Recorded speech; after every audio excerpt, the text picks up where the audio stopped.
তখন রাদিয়াল্লাহু তাআলা আনহা ছিলেন না, তখন ইসলাম ধর্ম সম্পর্কে খাদিজা বুঝতো না, নবী মুস্তাফাকে চিনতো না। ওই খাদিজার দরবারে যাইয়া আমির হামজা বলল, আমাদের রানী, ওই আমাদের বাদশাহিনী, আজকে আমার একটা ভাতিজা আছে, আমার ভাতিজাকে তুমি কি কোনো কাজ দিতে পারবা? তোমার দরবারে কি কোনো কাজকর্ম আছে? তোমার কোনো কাজে কি নিযুক্ত করা যাবে? খাদিজা বলল, আমির হামজা, আমার বাড়িতে আমার দরবারে সমস্ত সেনা আছে, কোনো কাজের কমতি না, শত কাজ আছে, সব কাজে আপনার কর্মী যুক্ত করাই আছে।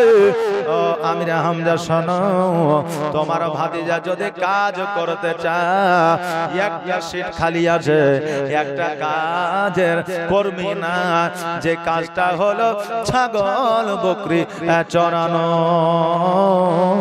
ওই ছাগল বকরি একটা নয়, দুইটা নয়, চারটা রাখালে চড়াইতো। ওই ছাগল গুলোকে চারটা রাখালে সামলাইতে পারে নাই বলে আজকে ওই রাখাল গুলো, আজকে ওই কর্মী গুলো কাজ ছেড়ে দিয়ে পালিয়েছে। এখনো পর্যন্ত আরবের মধ্যে দেখবেন এই প্রথাটা আছে। আমাদের ভারতের, বাংলাদেশের যারা দেখবেন আরবে কাজের জন্য যায়, কর্মের জন্য যায়, অনেকে দেখবেন ছাগল দুম্বা চড়াতে যায়, কথা বলেন না, দুম্বা উট চড়াতে যায়, তো দেখবেন যে একটাই রাখাল আর দেখবেন শত শত দুম্বা আর উট দিয়ে দিয়েছে। আবার যদি একটা হারিয়ে যায় তো তার আবার ভিসা বাতিল হয়ে যাবে, যতক্ষণ পর্যন্ত তার দাম না দিবে। আবার তার উপরে হয়তো কেসও হয়ে যেতে পারে, কথা বুঝলেন কিনা বেরাদার? এই আইনটা বাবা এখনো পর্যন্ত এই দেখেন আরবের মধ্যে আছে। খাদিজা বলল, এই আমির হামজা শোনো, আজকে একটা কাজ খালি আছে, ছাগল বকরি চড়ানো। তোমার ভাতিজা যদি ছাগল বকরি চড়াইতে পারে, সেই কাজের মধ্যে যুক্ত করে দাও। আমির হামজা বলল, রানী গো, আজকে আমার ভাতিজা 18 বছরের যুবক, আজকে ওই কাজ হয়তো করতে পারবে না। এবার আমির হামজা রাদিয়াল্লাহু তাআলা আনহু বাড়িতে আসলে, আসার পরে আমার নবীজি জিজ্ঞাসা করলে, চাচা আমার জন্য কি কোনো কাজ পাওয়া গেল? আমার জন্য কি কোনো কর্ম পাওয়া গেল? আমির হামজা বলল, কোনো কাজ পাওয়া গেল না। আমার নবীজি মুখটাকে যেন নিচু করে নিয়ে বলতেছে, চাচা গো, একটা কাজের কি ব্যবস্থা হইল না? আমার নবীজির মনটা খারাপ দেখিয়া আমির হামজা বলল, ভাতিজা একটা কাজ খালি আছে, যে কাজটা হলো ছাগল চড়ানো, ওই কাজটা হয়তো তোমার দ্বারা সম্ভব হবে না। নবী আমার বলে, চাচা গো, কোনো কাজই ছোট হয় না, আমি নবী ওই কাজ আমি করতে চাই। চাচা আমির হামজা নবীজিকে বলল, মোহাম্মদ, আজকে তোমার আব্বা নাই, তোমার মা না, আজকে তোমাকে ওই কাজের মধ্যে যদি যুক্ত করে দিই, তোমার কি কোনো ব্যথা বেদনা, তোমার বুকে কোনো রকমের কি চিন্তা ভাবনা আসবে না? নবী আমার বলে, চাচা গো, আজকে আমার মনের মধ্যে চিন্তা ভাবনা কেমন করে আসবে? কারণ আপনারা যেই ভালোবাসা আমাকে দিয়েছেন, যে মোহাম্মত আমাকে দিয়েছেন গো চাচা, আমি নবী কোনদিন ভুলব না। আজকে আমার নবী বলে, চাচা গো, আজকে যাদের মা নাই, যাদের বাবা নাই, রাস্তার মাঝে যারা ঘোরাঘুরি করে, যাদের দেখভাল করার মতো কেউ থাকে না, তাদের দেখাশোনা একমাত্র আমার আল্লাহ করে ফেরেশতাদের মাধ্যম দিয়ে। জোরে বলেন সুবহানাল্লাহ। আপনাকে একটা উদাহরণ দিয়া যায়, দেখবেন আপনার সন্তান, আমার সন্তান কত সুন্দরভাবে লালিত পালিত হয়, জীবনে কোনোদিন নোংরায় যায় না, ধুলোবালি লাগে না, সর্বদা পরিষ্কার পরিচ্ছন্ন চপ্পল পায়ে দিয়ে চলে। কিন্তু মাসে মাসে তাদেরকে ডাক্তারখানা নিয়ে যেতে হয়, কখনো সর্দি লাগে, কখনো পায়খানা হয়, কখনো বাবা কফ জমে যায়, কখনো মাথা যন্ত্রণা করে, কখনো বাবা দেখবেন কোনো না কোনো সমস্যা হয়ে যায়। কিন্তু যে বাচ্চাটার মা নাই, যে বাচ্চাটার বাবা নয়, সর্বদা ধুলোবালি মেখে থাকে, ভালো পোশাক পায় না, চপ্পল পায় না, সবসময় অবহেলিত ভাবে থাকে, দেখবেন ওই বাচ্চাটার কোনো রোগ বালা হয় না। কেননা ওই বাচ্চাটার দেখাশোনা স্বয়ং আমার আল্লাহ করে ফেরেশতাদের মাধ্যম মাধ্যম দিয়া। এই জন্য বলছে রাস্তার ধারে এতিম বাচ্চা, জোরে বলেন সুবহানাল্লাহ। আর রাস্তার ধারে এতিম বাচ্চা কেন বসে কান্দে রে, আরশের পায়া হিলে রে। রাস্তার ধারে এতিম বাচ্চা কেন বসে কান্দে রে, আরশের পায়া হিলে রে। আর রাস্তার ধারে এতিম বাচ্চা বসে বসে কেন আজ কান্দিয়া যা। আর খোদা তাআলা ডেকে তামাম ফেরেশতাদের তাই তো কয়, ফেরেশতাদের তাই তো কয় তাড়াতাড়ি করে তোমরা, তাড়াতাড়ি করে তোমরা আনাও না কোলে তোলে রে, আরশের পায়া হিলে রে। রাস্তার ধারে এতিম বাচ্চা, রাস্তার ধারে এতিম বাচ্চা কেন বসে কান্দে রে, আরশের পায়া হিলে রে। আর রাত পোহালো দিন ফুরালো, আর তো সময় না, আর নাই গো পিতা নাই গো মাতা, কোথায় গেলে মোরা শান্তি পায়, কোথায় গেলে মোরা শান্তি পায়। থাকতো যদি পিতা মাতা, থাকতো যদি পিতা মাতা, দুঃখ যেতাম ভুলে রে, আরশের পায়া হিলে রে। রাস্তার ধারে এতিম বাচ্চা কেন বসে কান্দে রে, আরশের পায়া হিলে রে। আল্লাহুম্মা সাল্লি আলা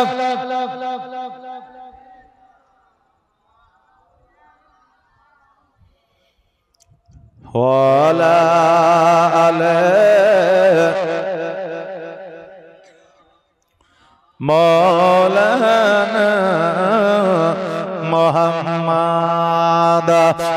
বাবাজি আমার ভাইরা, আমার নবী মুস্তাফা সাল্লাল্লাহু তাআলা আলাইহি ওয়াসাল্লাম বললেন, আমি ওই ছাগল বকরি চড়ানোর জন্য প্রস্তুত আছি, রাজি আছি।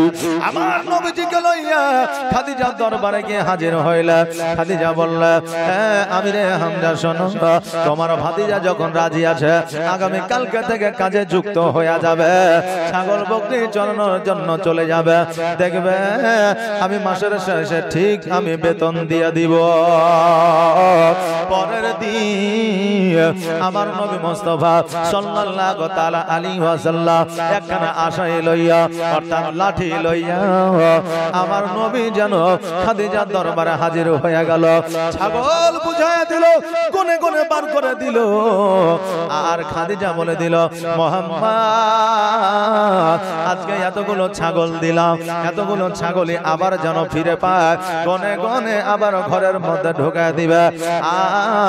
ছাগলের দুম্বার পেটগুলো যে খালি আছে, একটা ছাগলের পেট যেন খালি না থাকে, প্রত্যেকটা ছাগলের পেট যেন পূরণ হয়ে যায়। আহারে কর্ম করা কত সোজা নয়। আজকে যারা বিদেশে কাজ করে 10 তলা 12 তলা 5 তলা উপরে ঝুলে ঝুলে বাবা ভাড়াতে কাজ করে, আর দিনের শেষে 1000 টাকা 1200 টাকা 500 টাকা লইয়া 3 মাস 6 মাসে একত্রিত করে বাড়িতে নিয়ে আসে। আর বাড়িতে নিয়ে আসার পরে বাড়ির মানুষজন মনে করে অতি সহজে টাকাটা বাড়িতে এসেছে, কিন্তু কত কষ্ট করে এসেছে ওই যুবকই জানে। আজকে আমরা জলসা জলসা করে কিছু পয়সার জন্য, আজকে জলসা করে ইসলামের খিদমত করার জন্য, আজকে জলসা করে সমাজের আপনার সেবা করার জন্য। এবার কিছু মানুষ করে বক্তারা বেশি পয়সা কামায়, যে বেশি পয়সা কামায়, কিন্তু বাবারে জীবনের মূল্য পয়সা চাইতে বেশি না কম? এই বেশি না কম? বেশি। বাবারে আমরা যে একটা জায়গা থেকে আর একটা জায়গা যাই, আজকে রাত্রি জেগে জেগে ড্রাইভারেরা আপনার কত যে কষ্ট করে গাড়িটা চালায়। দেখবেন যদি কোনো অ্যাক্সিডেন্ট হয়ে যায়, ওই অ্যাক্সিডেন্ট হওয়ার কারণে যদি কোনো দুর্ঘটনা ঘটে যায়, তাহলে কি অসুবিধা কার হবে? আমারই হবে। যেমন আজকে আস্তে আস্তে বললেন এত জাম এত ভিড়, যে আগে যে গাড়িটা ছিল আজকে ব্রেক করেছে আর আমার ড্রাইভার কন্ট্রোল করতে পারেনি, যায় ধাক্কা, সঙ্গে সঙ্গে আপনার ধোঁয়া উঠতে লাগলো, এসির যে তার ছিল মনে হয় কেটে গেছে, আমার গাড়ির সামনেটা দেখবেন একবারে টেপা হয়েছে। নাহলে আজকে থাকার কথা ছিল, কালকে একবারে জালসা করে বাড়ি যেতাম। তো আগামী কালকে গিয়ে আবার গাড়িটা দেখাতে হবে, কারণ হলো যে এখন তো কন্টিনিউ চলবে, তো গাড়ি যদি না থাকে তাহলে আমরা দুর্বল। বলার যদিও উদ্দেশ্য ছিল না, তবুও বললাম আপনাদের যে টাকা কারোরই, চাই মাস্টার হোক, ডাক্তার হোক, উকিল হোক, রাজমিস্ত্রি হোক, ব্যবসায়িক হোক, যেই হোক না কেন, পয়সা কোনোদিন সহজে উপার্জন হয় না। বেরাদার, কষ্ট আপনাকে করতেই হবে। আর পৃথিবীর মধ্যে হালাল কাজ যেগুলো হবে, কোনো কাজে ছোট হয় না, কোনো কাজকে ছোট করে দেখা যাবে না। কেউ যদি ছোট করে কোনো কাজকে দেখে, দেখবেন তার জীবনে তারাক্কি হবে না, তার জীবনে উন্নতি হবে না। বেরাদার, আপনি কোটি টাকার বিজনেস করবেন, আগে 10 টাকা দিয়ে শুরু করবেন, তবেই তো কোটি টাকা হবে।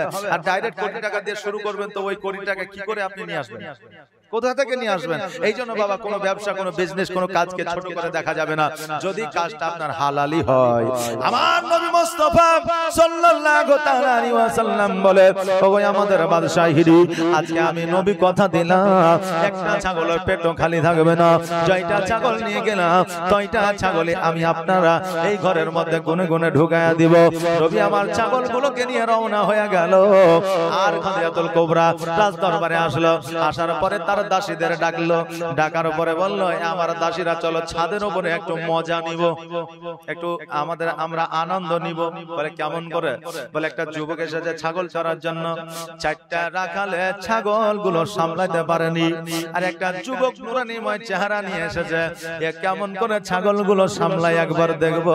ছাদের উপরে উঠিয়া যখন ছাগল গুলো একদিকে যাবে আর একদিকে যাবে, সামনে যাবে, পেছনে যাবে, অর্থাৎ পূর্ব পশ্চিম উত্তর দক্ষিণে যাবে, ওই বাচ্চা ওই যুবক ছুটাছুটি করবে, একবার পূর্বে যাবে, একবার পশ্চিমে যাবে, একবার সামনে যাবে, একবার পেছনে যাবে।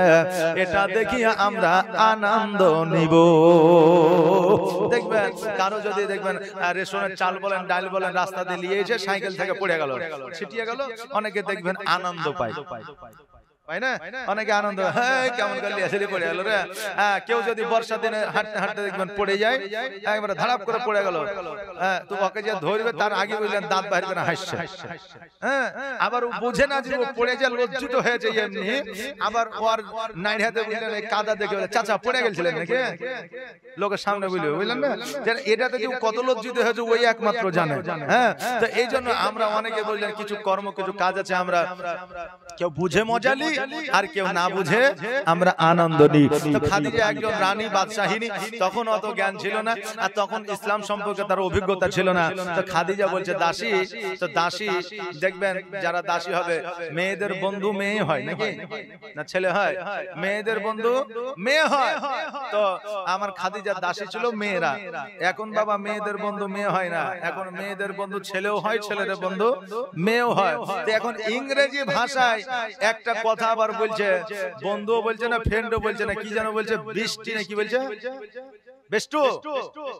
হ্যাঁ, না না, বেস্ট ফ্রেন্ড লয়, বেস্টু, ডাইরেক্ট ডট ডট ডট, বুঝলেন না? তো বলছে আমার বেস্টু, সুবহানাল্লাহ। তা আমাদের এখন বর্তমানে মায়েদের বললেন পুরুষ বন্ধু হয়েছে, পুরুষদের মেয়ে বন্ধু হয়েছে। বেরাদার, তবে মেয়েদের বন্ধু মেয়েরাই হয়, ছেলেদের বন্ধু ছেলেরা হয়। ইসলাম শরীয়ত কোনোদিন আপনার মেনে নেয় না, প্রাধান্য দেয় না।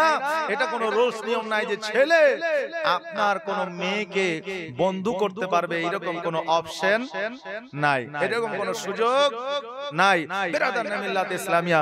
কিন্তু আমরা এখন নিউ জেনারেশন, একটু আগে বলছিলাম না যে আমরা এখন আপডেট হয়েছি, তো এমন আপডেট হয়েছি, এই আপডেটের কোনো কাজ আমাদের নাই, হয় না বেরাদার। খাদিজাতুল কুবরা রাদিয়াল্লাহু তাআলা আনহা দাসীদেরকে লইয়া ছাদের উপরে গেল, আর ছাদের উপরে যাইয়া ডান দিকে তাকায়, বাম দিকে তাকায়, পেছনে তাকায়, নবীকে দেখা যায় না, সামনে তাকায়, নবীকে দেখা যায় না, শুধু ছাগল দেখা যায়, দুম্বা দেখা যায়, বকরি দেখা যায়, কিন্তু নবীকে দেখা যায় না। খাদিজা লক্ষ্য করে দেখলো মোহাম্মদ কোথায় গেল, কোথায় গেল। আজকে ছাগলগুলা কত বদমাইশি করে না, কারো জমিতে লাগে না, কোথাও যায় না, দৌড়াদৌড়ি করে না, ছোটাছুটি করে না। আজকে রাখাল ছাড়া ছাগলগুলো এত সুন্দর পরিবেশে চরান করে আমি এর আগে কোনোদিন দেখি নাই। জোরে বলেন সুবহানাল্লাহ। এবার ছাদের উপরে উঠিয়া ঘোরাঘুরি করছে, আর যেন লক্ষ্য করে দেখছে, দেখতে দেখতে লক্ষ্য করে দেখছে যেন আমার নবী মুস্তাফা সাল্লাল্লাহু তাআলা আলাইহি ওয়াসাল্লাম একটা বাবলা গাছের নিচে হাতের উপরে মাথা দিয়া লাঠিখানাকে পাশে রাখিয়া যেন চোখ দুটাকে বন্ধ করে আরাম করছে। জোরে বলেন সুবহানাল্লাহ। খাদিজা রাদিয়াল্লাহু তাআলা আনহা উনি যেন আপনার হতভম্ব হয়ে গেলেন, অবাক হয়ে গেলেন, চারটা রাখালে সামলাইতে পারে না, আর নবী একাই ছাগলগুলো সামলায়, তাও আবার শুয়ে থাকিয়া, এটা কেমন করে সম্ভব? দাসীদেরকে বলে, দাসীরে এই যুবক কিন্তু সাধারণ যুবকের মতো যুবক নয়, নিশ্চয় এর মধ্যে কোনো অলৌকিক আপনার কাহিনী আছে, দৃশ্য আছে।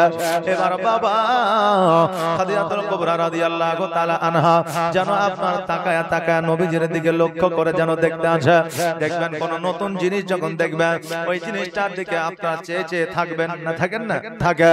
খাদিজা দেখতেছে আমার নবীকে, হঠাৎ করে দেখছে যেন একটা মস্ত বড় সাপ আমার নবীজির মাথার উপরে ফনা তুলেছে। সঙ্গে সঙ্গে খাদিজা সৈন্যদের ডাক দেয়, আরে সৈন্যরা জলদি করে লাঠি লইয়া যা, ওই দেখ মোহাম্মদ আমিরে হামজার ভাতিজা শুয়ে আছে বাবলা গাছের নিচে, একটা সাপে ফনা তুলেছে, যে কোনো মুহূর্তে দংশন করে দিতে পারে, জলদি করে যা আর সাপটাকে তোরা মেরে আয়। এবার সৈন্যরা লাঠি নিয়ে লোটা নিয়ে যেন ছুটতে আরম্ভ করেছে। আমার নবীর কাছে যখন পৌঁছে গেছে, দেখছে যেন নবী আরাম করছে, সাপ যেন দেখা যায় না। এবার সৈন্যদের হট্টগোল দেখে নবী আমার চোখটা খুললে বলতেছে, কি ব্যাপার, এখানে কেন তোমরা, কিসের জন্য? বলে তোমার মাথার উপরে একটা সাপ ছিল। বলে তোমরা দেখেছো? বলে না। আমার নবী বলল, এই জায়গায় কোনো সাপ নাই, তোমরা রাজপ্রাসাদে ফিরে যাও।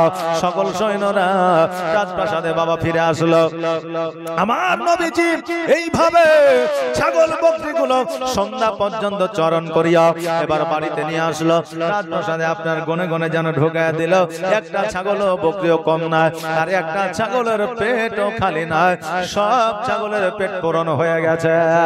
খাদিজা অবাক হইয়া মুহাম্মদ সাল্লাল্লাহু তাআলা আলাইহি ওয়াসাল্লামকে ডাক দেয়া বলল, এ যুবক শোনো রে, আজকে এত রাখাল বাকাল আমার দরবারে কাজকর্ম করেছে, কেউ এত সুন্দরভাবে ছাগল চড়াইতে পারে না, কেউ কোনো ছাগলের পেট পূরণ করতে পারে না।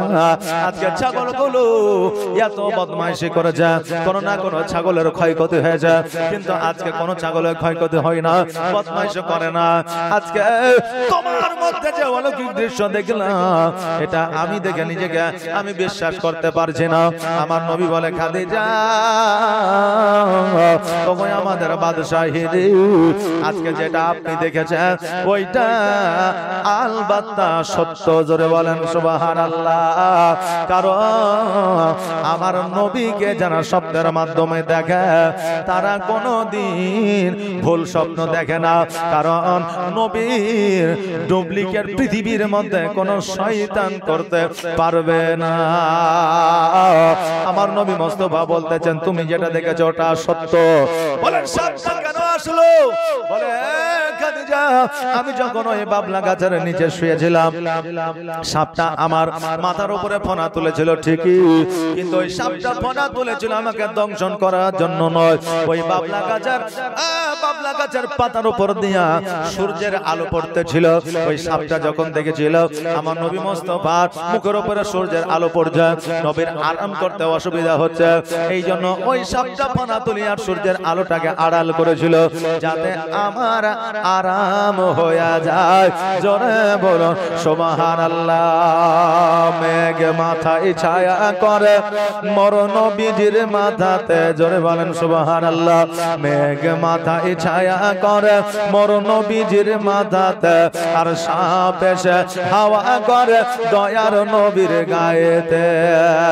মেঘ মাথায় ছায়া করে মোর নবীজির মাথাতে, আর সাপ এসে হাওয়া করে দয়ার নবীর গায়েতে। তাকিয়ে দেখেন দয়ার নবী, তাকিয়ে দেখেন দয়ার নবী রহমতের খাজানা, আর দিন দুনিয়ার বাদশা সেজে তাজদারে মদিনা।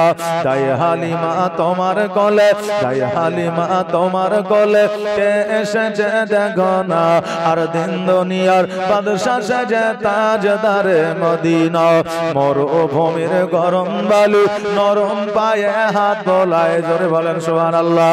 মরুভূমির গরম বালু নরম পায়ে হাত বোলায়, আর সূর্য এসে উকি মেরে মুখ দেখে তার লজ্জা পায়। মরুভূমির গরম বালু নরম পায়ে হাত বোলায়, আর সূর্য এসে উকি মেরে মুখ দেখে তার লজ্জা পায়। চাঁদের মতো চাঁদ পেয়ে, চাঁদের মতো চাঁদ পেয়ে আর আমি না রইলে না, দিন দুনিয়ার বাদশা সেজে তাজদারে মদিনা। তাই হালিমা তোমার কোলে, তাই হালিমা তোমার কোলে কে এসেছে দেখো না, আর দিন দুনিয়ার বাদশা সেজে তাজদারে মদিনা। আল্লাহুম্মা সাল্লাল্লাহু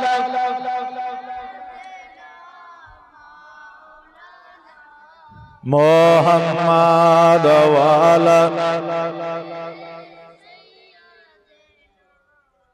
মাওলানা মুহাম্মাদ সাল্লাল্লাহু মুহাম্মাদিন মোহাম্মদ হরদম জবা সেনে কালো পাক নামে, মোহাম্মদ হরদম জবা সেনে কালো শফিয়ানা মোহাম্মদ। বাবাজি ভাইরা, আমার নবী মুস্তাফা সাল্লাল্লাহু তাআলা আলাইহি ওয়াসাল্লাম বললেন, খাদিজা শোনো রে, আজকে যখন ছাগলগুলোকে লইয়া গেলাম, ওই ছাগলেরা আলোচনা করে নিল, কারণ প্রত্যেকের মধ্যে একটা করে সর্দার থাকে, থাকে না? সর্দার ছাড়া একটা জিনিস বাবা পরিচালনা করা সম্ভব হয় না। ছাগলের মধ্যে সর্দার আছে, মৌমাছির মধ্যে সর্দার আছে, ভেড়ার মধ্যে সর্দার আছে, মানুষের মধ্যে সর্দার আছে। বাবা প্রত্যেকের মধ্যে একটা করে সর্দার থাকে। এবার ছাগলের সর্দার বলল, ছাগলের দলেরা শোনো রে, আজকে যে আমাদের চরণ করতে এসেছে এ কিন্তু আমাদের আঘাল নয়, এ সারা জাহানের বাদশা নবী মুস্তাফা সাল্লাল্লাহু তাআলা আলাইহি ওয়াসাল্লাম। আজকে যদি আমরা নবীকে বিরক্ত করি, আমরা কিয়ামতের দিন আল্লাহকে জবাব দিতে পারবো না। এই জন্য কোন রকমের বদমাইশি করা যাবে না, নবীকে বিরক্ত করা যাবে না। এই জন্য ছাগল বকরি কোন রকম ভাবে বিরক্ত করে না, কারো জমিতে যায় না, কারো আইলে যায় না। ওগো খাদিজা, আজকে ছাগলেরা এত সুন্দর ভাবে চরণ করেছে, কারণ নবীর ওসিলা আমার আল্লাহ তাবারাক তাআলা ওই ঘাসের মধ্যে এত মিষ্টান্ন দিয়েছে, এত মধু দিয়েছে, ছাগল আনন্দ ফুর্তি করে খেয়েছে। জোরে বলেন সুবহানাল্লাহ। আমার নবীজি বললে, আমাদের বাদশাহী নেই খাদিজা, আজকে থেকে কথা দিলাম, তোমার ছাগলের একটা ছাগলেরও পেট খালি থাকবে না। খাদিজা বলল, মুহাম্মদ তোমাকে ছাগল চড়াইতে হবে, তোমাকে কে বলেছে? আমি খাদিজা কথা দিলাম যে আগামী কালকে থেকে তোমাকে ছাগল চড়াইতে হবে না, আগামী কালকে থেকে আমি খাদিজা তোমাকে সেনাপতির দায়িত্ব খানা দিলাম।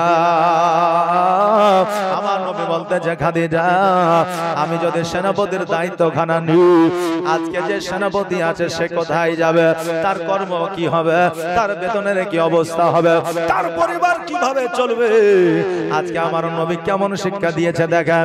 আজকে আমাকে আপনাকে যদি বাবা কোনো কাজ থেকে বিতাড়িত করা হয়, আমরা মানুষ কিন্তু প্রশ্ন উঠাই না, আমার কাজ হলেই হবে। কোন আপনার সর্দারকে যদি বাতিল করা হয়, জিজ্ঞাসা করি না কেন বাতিল করা হলো। আমাকে আপনাকে যখন জায়গা দেওয়া হয়, এক বাক্য রাজি আছে, মসজিদের ইমামকে তাড়িয়ে দেওয়া হয়, পরবর্তী যখন ইমাম আসে ওই ইমাম জিজ্ঞাসা করে না কেন গেল, যদি এইভাবে যায় আমি থাকবো না, আমিও চলে যাবো, এই কথা বলে না, আমার হলে হবে। কথা বললেন না? এই জন্য বাবা নবীর শিক্ষা কিন্তু এটা নয়। আমার নবী যে বললে, খাদিজা আজকে একজনকে সেনাপতি থেকে বাদ দিয়া আমি নবী সেনাপতি হইতে পারবো না। খাদিজা বলল, মুহাম্মদ তোমাকে কে বলেছে ওই সেনাপতিকে আমি বাদ দেব? ওই সেনাপতি থাকবে কাজে নিযুক্ত, যে কাজের মধ্যে আছে সে কাজের মধ্যেই থাকবে। আর আজকে তোমাকে আমি সেনাপতি রাখবো বুদ্ধিবিদ্যা দেওয়ার জন্য। আমার নবী মুস্তাফা সাল্লাল্লাহু তাআলা আলাইহি ওয়াসাল্লাম বললেন, তবে রাজি আছি, তবে আমি থেকে যাব যদি তাকে বাদ না দেওয়া হয়। বলে, আগামী কালকে তুমি আমার সিটের আমার গদির পাশে থাকবে, তোমাকে সেনাপতির দায়িত্বখানা দেওয়া হলো।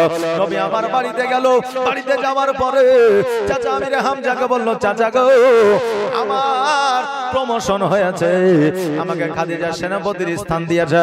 চাচা আজকে যদি আমার বাবা মা বেঁচে থাকতো, আজকে আমার আব্বা মা না কতই না খুশি হইতো, আমার আব্বা মা কতই না আনন্দে আনন্দিত হইতো। আমির হামজা বলল, ভাতিজা আজকে যেহেতু তুমি সেনাপতি হয়েছ, আজকে একটু দেখাশোনা করে তুমি চলবে, যেহেতু উচ্চ পদের তুমি জায়গা পেয়েছ। আমার নবী মুস্তাফা সাল্লাল্লাহু তাআলা আলাইহি ওয়াসাল্লাম যখন বাবা বাড়ি থেকে রাজপ্রাসাদে আসে, রাজপ্রাসাদে আসার পর আমার নবীজের ব্যবহার চরিত্র দেখিয়া, নবীজের কথা বলা দেখিয়া, আমার নবীজের কাজকর্ম দেখিয়া খাদিজা যেন পুরোপুরি কনফিডেন্স আমার নবীর উপরে রেখে দিয়েছে। খাদিজা বলে, মুহাম্মদ অনেকদিন ধরে ব্যবসায় যাওয়া হয় না, অনেকদিন ধরে বাণিজ্যে যাওয়া হয় না, আমার সেনাপতি আমার সৈন্যরা বাণিজ্যে যাবে, তার সঙ্গে তোমাকেও যাইতে হবে। মুহাম্মদ তুমি কি জীবনে কোনোদিন বাণিজ্য করেছো, ব্যবসা করেছো? নবী আমার বলে, খাদিজা ওই আমাদের বাদশাহিনী, আমি নবী জীবনে কোনোদিন ব্যবসা বাণিজ্য করিনি ঠিকই, কিন্তু ব্যবসা বাণিজ্যের সম্পর্কে আমার অভিজ্ঞতা আছে, কারণ আমার চাচার সঙ্গে আমি বিদেশে বাণিজ্যে গিয়েছি, কেমন করে ব্যবসা করেছে এটা জানি, কেমন করে লাভ করেছে এটা জানি, কেমন করে গ্রামে গ্রামে শহরে ঘুরেছে সেটাই আমি জানি, তবে ব্যবসা আমি নিজে কোনোদিন করি না। আমি নবী কথা দিছি, ব্যবসা আমি যদি যাই লাভ হবে, লোকসান হবে না, ক্ষতি হবে না। আমার খাদিজাতুল কুবরা রাদিয়াল্লাহু তাআলা আনহা বললেন, মুহাম্মদ বলো তবে কবে তুমি ব্যবসার জন্য রওনা হবে, কবে তুমি বাণিজ্যের জন্য যাবে? নবী আমার বললেন যে আপনি যেদিন বলবেন সেদিনই যাব, কারণ আপনি যেহেতু রানী বাদশাহিনী সর্দারিনী, তা আপনি যেই দিন বলবেন আমি সেই দিনই রওনা হয়ে যাব। বলে, আগামী কালকে তোমার জিনিসপত্র জামা কাপড় নিয়ে আসবে, আগামী কালকে তুমি ব্যবসায় রওনা হয়ে যাবে, তোমার সঙ্গে সৈন্য দেওয়া হবে, তোমার সঙ্গে অনেকগুলো আমার সৈন্য থাকবে, তুমি শুধুমাত্র অর্ডার করবে, তারা শুনবে, তাদের অর্ডার তুমি শুনবে না। নবীজিকে আমার পাওয়ার দিয়ে দেওয়া হলো। এবার আমার নবী মুস্তাফা সাল্লাল্লাহু তাআলা আলাইহি ওয়াসাল্লাম পরের দিন যেন চাচার কাছ থেকে আপনার অনুমতি নিয়ে খাদিজার দরবারে হাজির হয়ে গেল। আর খাদিজার দরবারে আসিয়া আপনার 6 মাসের জিনিসপত্র লইয়া বাণিজ্যের জন্য আপনারা মিশরের দিকে রওনা দিয়ে দিল। তখনকার মূল ব্যবসা বিজনেস ছিল মক্কা থেকে চাদর নিয়ে বিদেশে গিয়ে বিক্রি করা। চাদর তো এখনকার মতো চাদর নয়, চাদর যেইগুলাকে আমরা কম্বল বলতাম একটা সময় বলতাম না, চিনেন আপনারা? এখনকার যারা ছেলে আছে নিউ জেনারেশনের লোক আছে তারা কিন্তু চেনে না। এবার আপনি বলুন মৌলভী সাহেব, আপনাকে তো দেখে মনে হয়েছে যে খুব বয়স হলে হয়তো 40 হবে, তার বেশি তো হবে না। তা আপনি কি করে জানলেন নাকি যে আমরা জানি না? এটা কোনো কথা নাই, কারণ আমরা যে সময় আমরা যেই জেনারেশনে ছিলাম ওই জেনারেশনে এই কম্বল 5 নয় আর 10 নয় 20 নয় এগুলো বাতিল হয়েছে নাকি বলে যে আমরা দেখেছি। আর আমাদের পরে যারা এসেছে তারা দেখেনি, তারা শুনেছে বেরাদার। তবে আমরা অনেক কিছুই আমরা জানি, কারণ আমরা যখন 2000 সাল তখন আমাদের প্রায় 8 বছর বয়স, আমাদের তখন অলরেডি বুদ্ধিবিদ্যা অনেকটাই হয়ে গিয়েছিল। আর যত উন্নতি 2000 সালের পরে নাকি বলে 2000 সালের পরে যত উন্নতি বেরাদার। আজকে আমার নবী মুস্তাফা সাল্লাল্লাহু আলাইহি সাল্লাম মক্কা থেকে বাণিজ্যে ব্যবসায় গেল মিশরে আপনার কম্বলের ব্যবসা করতে। তখনকার এটাই মেন ব্যবসা ছিল, চাদর বিক্রি করা। এবার বাবা সৈন্যদের নিয়ে যখন আপনার রাস্তা দিয়ে চলতে আরম্ভ করলো, এবার সামনে যাওয়ার পরে 3টা রাস্তা দেখা যায়, ডানে একটা রাস্তা, বামে একটা রাস্তা, সামনে একটা রাস্তা। এবার আমার নবীজি বলতেছে সামনে রাস্তা দিয়ে চলো। সঙ্গে উমাইয়া ছিল। উমাইয়া বলল, মুহাম্মদ তুমি জীবনে কোনোদিন বাণিজ্যে আসো না, ব্যবসায় আসো না, সেনাপতির দায়িত্ব হঠাৎ করে তুমি পেয়েছো, আজকে তুমি তোমার পাওয়ার দেখাতে যাও না। সামনে রাস্তা দিয়ে যেতে তুমি যেতে চাও, ওটা দিয়ে রাস্তা নয়, পুরো রাস্তা ব্লক হয়ে গেছে। একটা সময় রাস্তা ছিল, ওই রাস্তাটায় বেশি ডাকাতি হতো, ছিনতাই হতো, এই জন্য মানুষ ওই রাস্তা দিয়ে চলাফেরা আর করে না। যার কারণে রাস্তাগুলোতে গাছপালা বার হয়ে গেছে, জঙ্গল হয়ে গেছে, রাস্তাগুলো ব্লক হয়ে গেছে, বন্ধ হয়ে গেছে। এই রাস্তা দিয়ে যাওয়া যাবে না। আর এই রাস্তা দিয়ে যদিও যাওয়া যায়, ডাকাতে আমাদের সমস্ত মাল ছিনতাই করে নিবে। অতএব সামনে রাস্তা দিয়ে যাওয়া হবে না, ডান দিকে রাস্তা হয়ে চলো।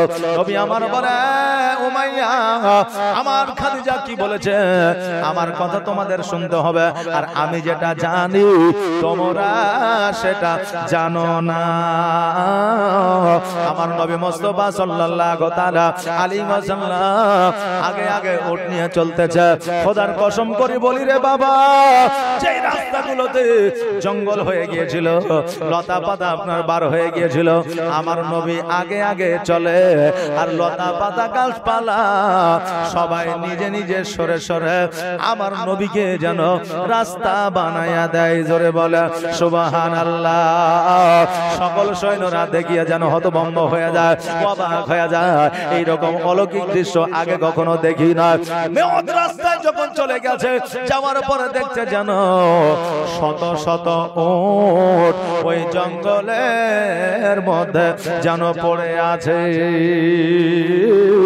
কোন উটের পায়ে ঘা হয়ে গেছে, কোন উট যেন দুর্বল হয়ে গেছে, কোন উটের শরীরে যেন গোশত নাই, মাংস নাই, কোন উট যেন আপনার জ্বরে জর্জরিত হয়ে আছে, কোন উটের যেন বাবার লেজ না, উটগুলো যেন চলতে পারে না, উট আপনার কোন রকম ভাবে চলাফেরা করতে পারে না।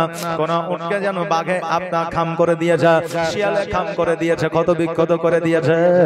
আর ওই উটগুলা আমার নবীজিকে দেখিয়া দুই চোখ দিয়ে পানি ঝরাইয়া আমার নবীকে বলতেছে, ইয়া রাসূলুল্লাহ, ইয়া হাবিবাল্লাহ, আপনি যখন এই পথ দিয়ে এসেছেন, আজকে আপনি আমাদের জন্য একটু দোয়া করে দেন, আল্লাহ যেন আমাদের সুস্থ বানায়া দেয়। আমরা যে মালিকের কাছে থাকতাম, ওই মালিকের কাজ যতদিন হয়েছে ততদিন আমরাকে ব্যবহার করেছে। আর যখন আমরা দুর্বল হয়ে গেছে, আমাদের অসুখ হয়ে গেছে, আমাদের মালিক আমাদের জঙ্গলের মধ্যে ফেলে গেছে। রাসূলুল্লাহ আজকে আমরা অসহায়, আমাদের জন্য একটু দোয়া করে দাও। আমার নবী মুস্তাফা সাল্লাল্লাহু তাআলা আলাইহি ওয়াসাল্লাম উটের পৃষ্ঠ থেকে নামিয়া আল্লাহর দরবারে দোয়া করলেন। আর আল্লাহর দরবারে যেমনই দোয়া করা, সমস্ত উট যেন কারেন্টের মতো সুস্থ হয়ে গেলেন। জোরে বলেন সুবহানাল্লাহ। যেমনই সুস্থ হয়ে যাওয়া আমার নবী মুস্তাফা সাল্লাল্লাহু তাআলা আলাইহি ওয়াসাল্লামের পদতলে যেন আপনার চুম্বন করতে আসে।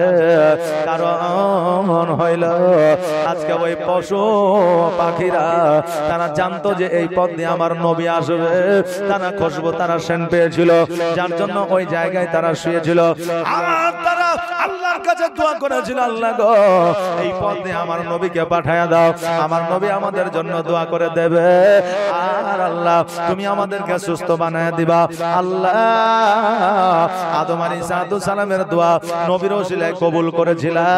আজকে নবীর ওসিলায় আমাদেরকে তুমি সুস্থ বানায়া দিবা। কারণ হইল নবী স্বপ্নের মাধ্যমে আসবে, এটা আমি জানি, আপনি জানি। কিন্তু বাবারে নবী তখনই আসবে যখন নবীর প্রতি আপনার মহব্বত থাকবে। হযরত ওয়াইস করনি এত মহব্বত নবীকে করেছিলেন, একবার নয়, দুইবার নয়, পাঁচবার নয়, সাতবার নয়, 10 বার নয়।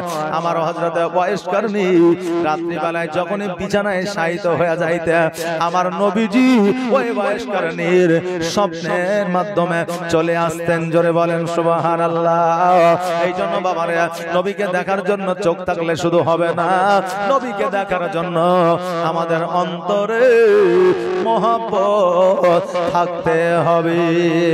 নবীর প্রেমে পাগল হইলে, নবীর প্রেমে পাগল হইলে আমার আল্লাহ তাআলা খুশি। নবীর দরুদ পড়ো দিবানিশি, নবীর দরুদ পড়ো দিবানিশি। জোরে বলেন ইয়া রাসূলুল্লাহ।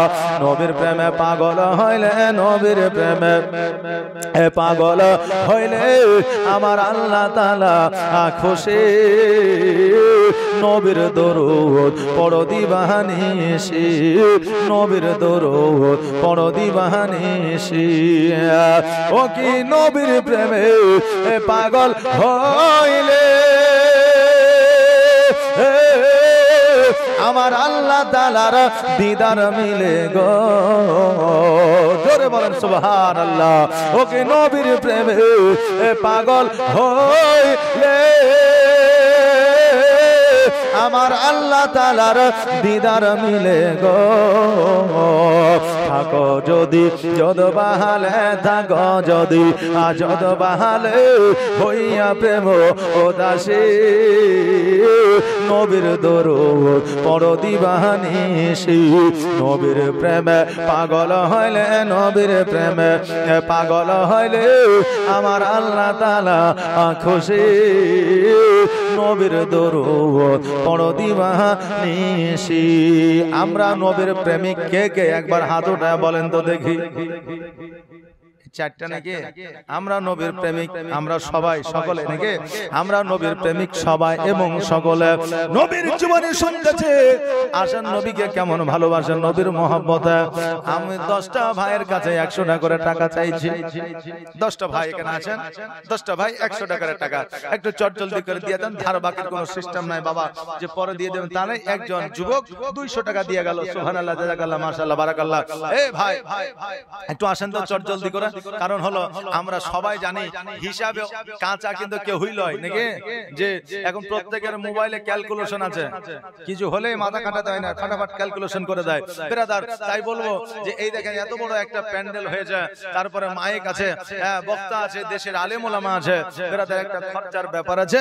তাই আমি বলবো যে 10টা ভাই আমার 100 করে টাকা, একটু তাড়াতাড়ি করে। 100 টাকা বেশি নাকি? বেশি বলিনি তো, 100 টাকা একটু চট করে আসেন তো। সুবহানাল্লাহ। এই দেন কি নাম? এই বেনামেতে ভাই আমার এই দেখেন 100 টাকা দান করেছে জাযাকাল্লাহ মাশাআল্লাহ। একটা হলো আর 9টা আসেন তো। আর আমার মায়েদেরকে বলবো মা এই দেখেন কালকে একটা মা আমার 500 টাকা দিয়েছে, তাই আপনাদের একটা কথা আমি বলে দিয়েছি, হ্যাঁ 2টা বাকি ছিল, আজকেও 3টা মা আমার 500 টাকা করে দেন তো একটু তাড়াতাড়ি।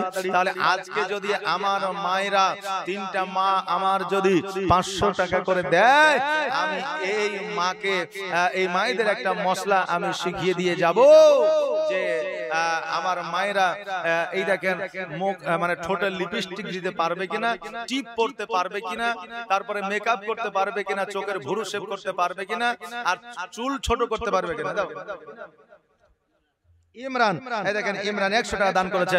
আর 8টা ভাই আমার একটু আসেন, এই মা জননী একটু তাড়াতাড়ি করে আসেন, একটু জলদি করে আসেন। হ্যাঁ সুবহানাল্লাহ সুবহানাল্লাহ। আর 5টা মা আমার 200 টাকা করে দেন তো। 5টা মা আমার যদি 200 টাকা করে দেয়, তাহলে আমি এই মায়েদেরকে বলে দিয়ে যাব যে মায়েদের মধ্যে এমন একটা রোগ আছে যে রোগটার লক্ষণ হলো জান্নাতি হওয়ার লক্ষণ। জোরে বলেন সুবহানাল্লাহ। এই রোগটা যে মায়ের মধ্যে আছে, এই মা জান্নাতি, এটা আপনার জান্নাতি রোগের লক্ষণ। শামিম 100 টাকা দিয়েছে। আর 7টা ভাই আমার আসেন তাড়াতাড়ি। হ্যাঁ তাহলে আমি এই রোগটার কথা আমি বলে দিয়ে যাব। সুবহানাল্লাহ সুবহানাল্লাহ জাযাকাল্লাহ। 5টা মা আমার 200 টাকা করে একটু চট জলদি। এই কমিটির ছেলেরা মায়েদের দিকে একটু জানতো, মায়েরা তো আসতে পারবে না, হ্যাঁ চাদর না এমনি মায়েদের দিকে একটু ঘুরো, মায়েরা দিবে। চাদরটা লাস্টে যাবে, চাদরটা লাস্টে যাবে। দু একটা কমিটি এই মায়েদের মধ্যে থাকো, মায়েদের দিকে থাকো, দেখো মায়েরা অবশ্যই দিবে। এই ভাই আরে দেখেন 7টা ভাই আমার 100 টাকা করে একটু তাড়াতাড়ি করে আসেন, জলদি করে আসেন। 100 টাকা তেল মোটরসাইকেলে ঢুকিয়ে আমরা ঈদের দিনে ঘোরাঘুরি করে ফালতু নষ্ট করে দিয়েছে। আজ 100 টাকা এই নবী মুস্তাফা সাল্লাল্লাহু আলাইহি সাল্লামের জীবনীতে দিয়ে যান। মারে আজকে লক্ষ্মী ভান্ডারের টাকা তুলে নিয়ে এসেছি, আর নিয়ে আসার পরে লাতিকে দিয়েছি, পোতাকে দিয়েছি, জামাইকে দিয়েছি, বেটিকে দিয়েছি। আজকে এই জালসাতে দিয়ে যান। আজকে জামাই নিয়েছে, পোতা নিয়েছে, লাতি নিয়েছে, আপনার শেষ করে দিয়েছে, আজকে জালসায় দিয়ে যাবেন তো এর বাদাওলাত কিয়ামতের দিনে পাবেন। জোরে বলেন সুবহানাল্লাহ। আজকে বেশি লাইমা 200 টাকা করে টাকা একটু জলদি করে দিয়ে যান, একটু তাড়াতাড়ি করে দিয়ে যান। কি নাম? জুবাইল, এই দেখেন জুবেল, হ্যাঁ এই দেখেন 100 টাকা দান করেছে। 4টা হয়েছে, 6টা একটু তাড়াতাড়ি করে আসেন তো, একটু তাড়াতাড়ি করে আসেন। আর 6টা ভাই আমার একটু জলদি করে আসেন। সুবহানাল্লাহ সুবহানাল্লাহ। আমার প্রাণের মুশাররফ সুবহানাল্লাহ। এই দেখেন মুশাররফ হোসেন সাহেব 100 টাকা দান করেছে। আর 5টা ভাই আমার একটু তাড়াতাড়ি করে আসেন। আমার প্রাণের কি নাম গো?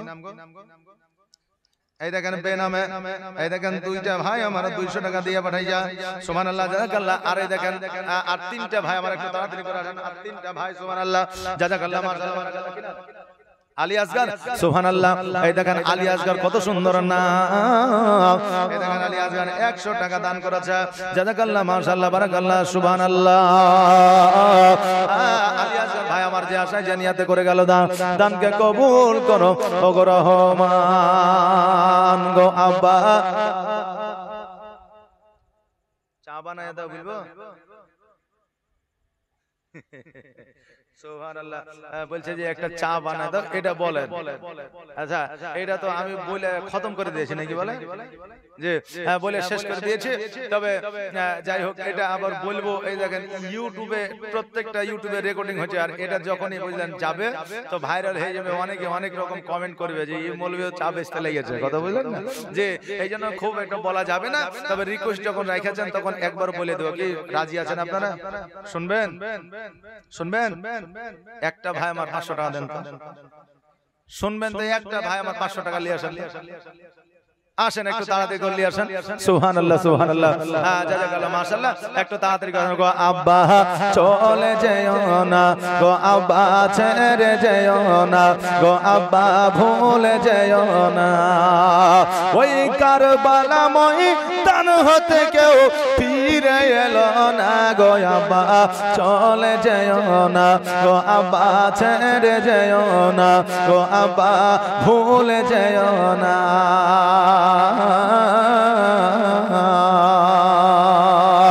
ওই কারবালা আজ রক্তে লাল লাল হয়ে যায় তার ওই আগুন জলে বুঝি আমার কলি যায় গো আব্বা আমার কলি যায় জোরে বলেন সুবহানাল্লাহ ওই কারবালা আজ রক্তে লাল লাল হয়ে যায় তার ওই আগুন জলে বুঝি আমার কলি যায় গো আব্বা আমার কলি যায় আর তো সহা যায় না আব্বা এতই বেদনা গো আব্বা চলে যেও না গো আব্বা ভুলে যেও না গো আব্বা রেখে যেও না ওই কারবালা ময়দান হতে গো ফিরে এলো না গো আব্বা চলে যেও না গো আব্বা ভুলে যেও না গো আব্বা তুমি যেও না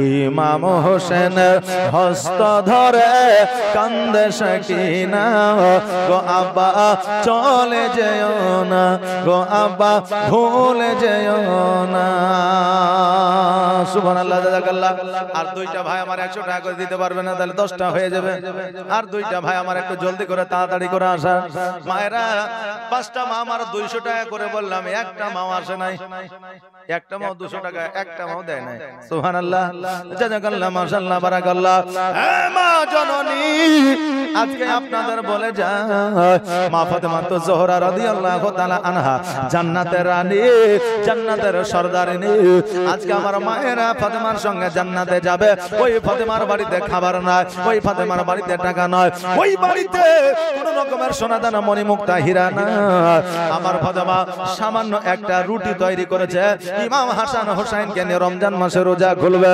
এমন অবস্থায় ফকির দরবেশ এসে হাজির হয়েছে দান চাওয়ার জন্য আমার ফাতেমা নিজের সন্তানকে না খাওয়ায়া নিজে না খাওয়ায়া স্বামীকে না খাওয়ায়া ওই রুটি খানা ফকির মিসকিনকে দিয়ে দিলেন জোরে বলেন সুবহানাল্লাহ এরাই ছিল দানি ঘরের দানি সন্তান রে মা আজকে তুমি যদি দান করে যাও ফাতেমার সঙ্গে তুমি জান্নাতি হবে জোরে বলেন সুবহানাল্লাহ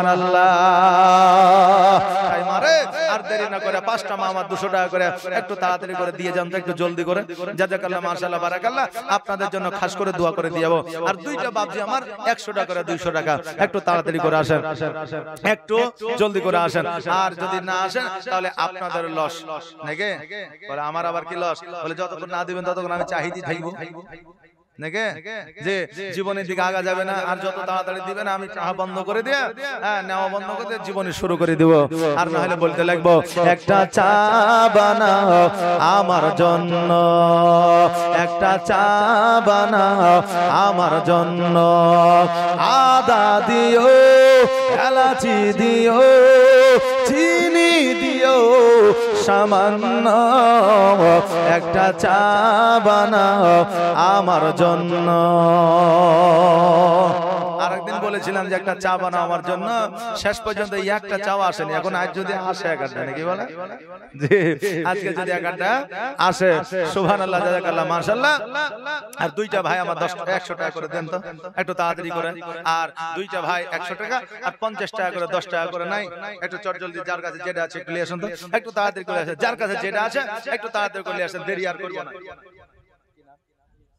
আলী হোসেন সুবহানাল্লাহ এই দেখেন আলী হোসেন কত সুন্দর নাম 100 টাকা দান করে গেছে আল্লাহ তার বালা মুসিবত দূর করে দিও তার রুজি রোজগারে বরকত দিও খেতে কামারে উন্নতি দিও তাকে সুস্থতা দান করো এ ভাই আর একটা ভাই 100 টাকা একটু তাড়াতাড়ি করে আসেন আর একটা ভাই 100 টাকা একটু জলদি করে সুবহানাল্লাহ মাশাআল্লাহ এই 10 টাকা 20 টাকা করে বাপজিরে নিয়ে আসেন না গো সুবহানাল্লাহ আমি বললাম কমিটির ছেলেরা মায়েদের দিকে একটু ঘোরাঘুরি করো যে মায়েরা কেউ হয়তো টাকা দিবে মনে করছে কিন্তু হয়তো কাউকে না তাই দিচ্ছে না নাকি বলেন কাউকে পাওয়া যাচ্ছে না তাই দেওয়া হয়তো হচ্ছে না মায়েরা তো উঠে আসতে পারছে না একটু দেখো অবশ্যই দিবে জি সবচাইতে দেনদার দেনেওয়ালা আমার মায়েরা, কারণ খাদিজাতুল কুবরা রাদিয়াল্লাহু তাআলা আনহা 1 টাকা নয় 2 টাকা নয় 5 টাকা নয় 500 টাকা নয় 5000 টাকা নয় কোটি কোটি টাকার সম্পদ ইসলামের জন্য বিলীন করে দিয়েছিলেন, দান করে দিয়েছিলেন। জোরে বলেন সুবহানাল্লাহ।